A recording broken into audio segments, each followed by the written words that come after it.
Ano tayo ngayon? Bukas na yung Judgment Day for the eco-friendly Christmas decorations contest.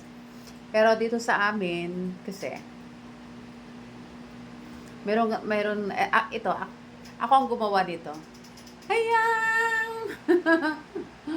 Okay, yan.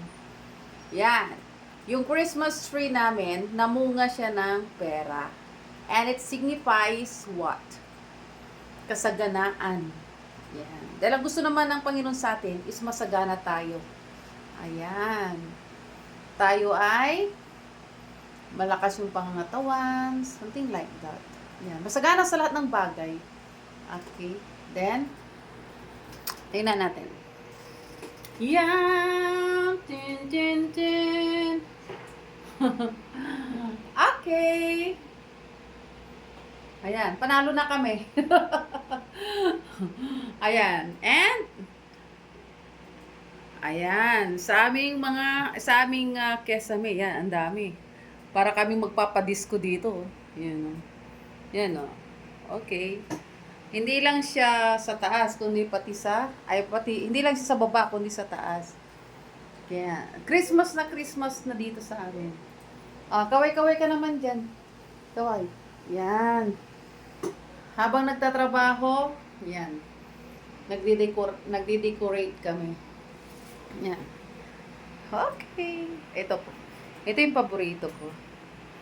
Yan. Ano oso? Yes, ma'am. Ganda siya na. Maganda ka. Oo. Yan. Tapos meron pa siya sa taas, yan oh. Parang may kakasal dito eh. Para akong ikakasal, oh yan oh. No. Gusto mo maging abay? Ah. Ayan oh.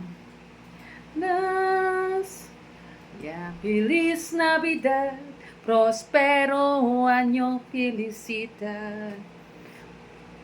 I wanna wish you a Merry Christmas. Dapat dito sa taas, 1,000 eh. No? Pwede ba?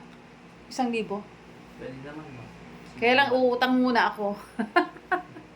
Para may mailagay na 1,000 dyan. Ha? Isasanla ko muna itong diamond earring ko.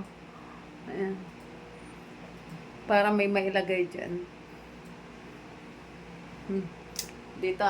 Yan. Yehey! Pagkatapos daw nito, kukunin lahat ni Osorio ito. Na. Oso. Tatawa-tawa siya. Okay. Yan. So, take another look. Yan. Ang gagaling kasi ng mga kasama ko dito eh. Yan. Yan o. Merry Christmas. Yan. Bakit wala pa yung CRS? Nagbabanyo po kasi kanina, ma'am. Nagbabanyo po siya. Okay. Yan. Tawagin ko po ulit, ma'am.